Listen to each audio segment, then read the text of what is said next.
Hello, aficionados of the macabre. Patrick Kearney was born on September 24, 1939, in East Los Angeles, California.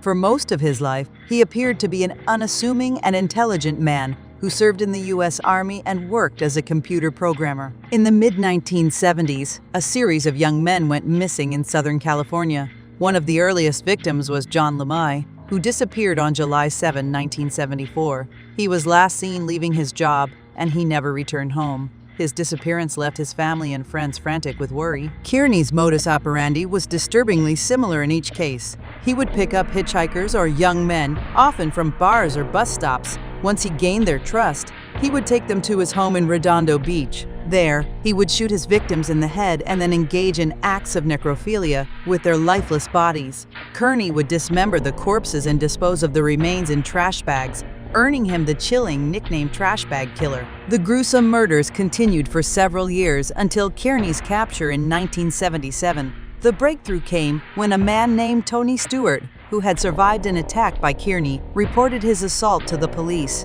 Stewart had managed to escape and provide a description of Kearney's vehicle. The police arrested Kearney in connection with Stewart's attack, and during questioning, he confessed not only to that crime but also to the murders of LeMay, McGee, and Weaver.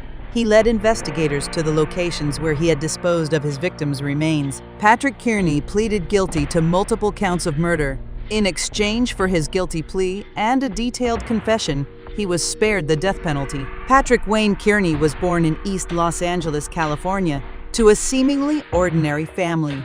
He grew up in a typical suburban environment and showed no overt signs of violence or instability during his early years. Kearney's life took a different turn when he joined the U.S. Army.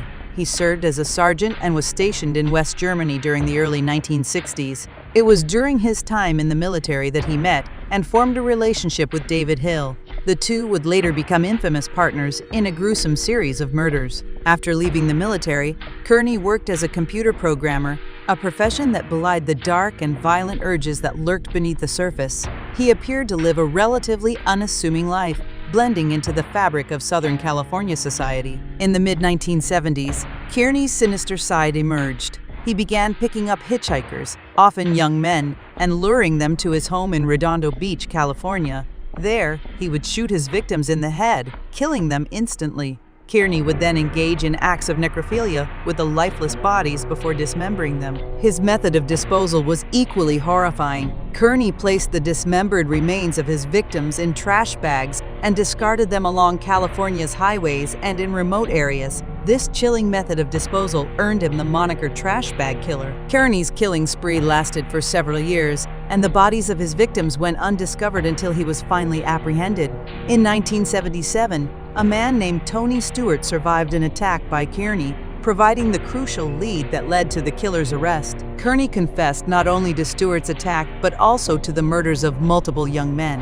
In exchange for his detailed confessions and a guilty plea, Patrick Kearney avoided the death penalty. Instead, he received multiple life sentences without the possibility of parole. He was incarcerated in California's Corcoran State Prison. Are some unsettling facts about him? Kearney was known for his high intelligence and had a background in computer programming. His ability to blend into society made him all the more dangerous, as he did not fit the stereotype of a serial killer. Kearney was not a lone killer. He had an accomplice, David Hill, who participated in some of the murders. The partnership added a chilling dimension to their crimes. Kearney is believed to have committed at least 21 murders, making him one of California's most prolific serial killers. He confessed to the murders and provided detailed information about each victim. Kearney's choice of disposing of his victims' bodies in trash bags was particularly gruesome and dehumanizing.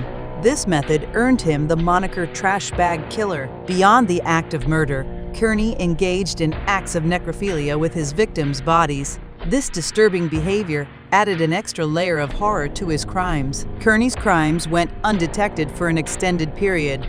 The breakthrough in his capture came when a survivor of one of his attacks, Tony Stewart, reported the assault to the police. Kearney's cooperation with law enforcement and detailed confessions spared him from the death penalty.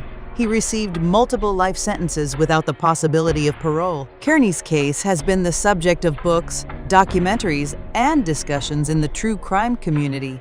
His crimes continue to intrigue and horrify those interested in criminal psychology. Kearney's reign of terror is part of California's dark history of serial killers, alongside notorious figures like Richard Ramirez, the Night Stalker, and Ted Bundy. Patrick Kearney remains incarcerated in California's Corcoran State Prison, serving his life sentences. His case serves as a grim reminder of the depths of human depravity and the ability of individuals to lead double lives, concealing their darkest urges behind a facade of normalcy. Until next time, stay curious and stay safe.